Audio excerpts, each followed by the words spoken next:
Having dominated the Premier League for years, Manchester City were almost unbeatable from the 2017-2018 season until the 2023-2024 season. Under the leadership of Pep Guardiola, they won 6 Premier League titles in 7 seasons, missing the title only once. The peak of these years full of FA Cup and EFL Cup victories came in the 2022-2023 season. City, who had constantly failed in the Champions League for years, especially in the 2021-2022 season with Real Madrid's comeback in the last minutes, did not allow any surprises this time. City eliminated Real Madrid in the semi-finals with a crushing football, defeated Inter in the final, and took the UEFA Champions League trophy they had been chasing for a long time. That season, they made history by winning the Premier League, FA Cup, and Champions League at the same time. Manchester City were now at the top not only in England but also in Europe. But after these years of success, things slowly started to change for Manchester City. The first break came in the summer of 2023. The cornerstones of the team, such as İlkay Gündoğan, Riyad Mahrez, and Aymeric Laporte, left the team. Young starlet Cole Palmer also said goodbye to City.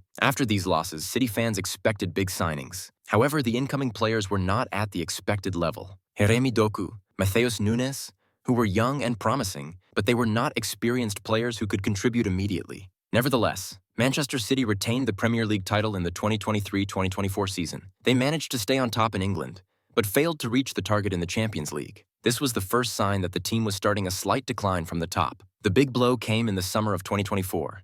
Star striker Julian Alvarez and experienced defender Kyle Walker left the team. Especially Alvarez's departure left a huge hole in the offensive line. Surprisingly, no clear number 9 was signed to replace Alvarez. Moreover, Erling Haaland also started to get injured frequently in the 2024-2025 season. Manchester City were becoming ineffective in the forward line. There was no trace of the old days when there were 2 to 3 quality alternatives for each position. Despite all these shortcomings, City were still trying to survive, until they lost one of their most critical players. In the 2024-2025 season, Rodri, considered the brains of the team, also got injured, and this was right after winning the Ballon d'Or. Rodri's absence upset the balance in the midfield. The enormous structure that dominated the ball, directed the play, and supported the defense collapsed. Moreover, not only Rodri, but also 2 other superstars of the team, Kevin De Bruyne and Erling Haaland, were frequently injured during the season. The creative midfield organization completely collapsed in De Bruyne's absence, while Haaland's absence rendered the forward line completely ineffective. Manchester City started to show serious weaknesses both in defense and offense. They lost points one after another in the Premier League and fell back in the race for the top.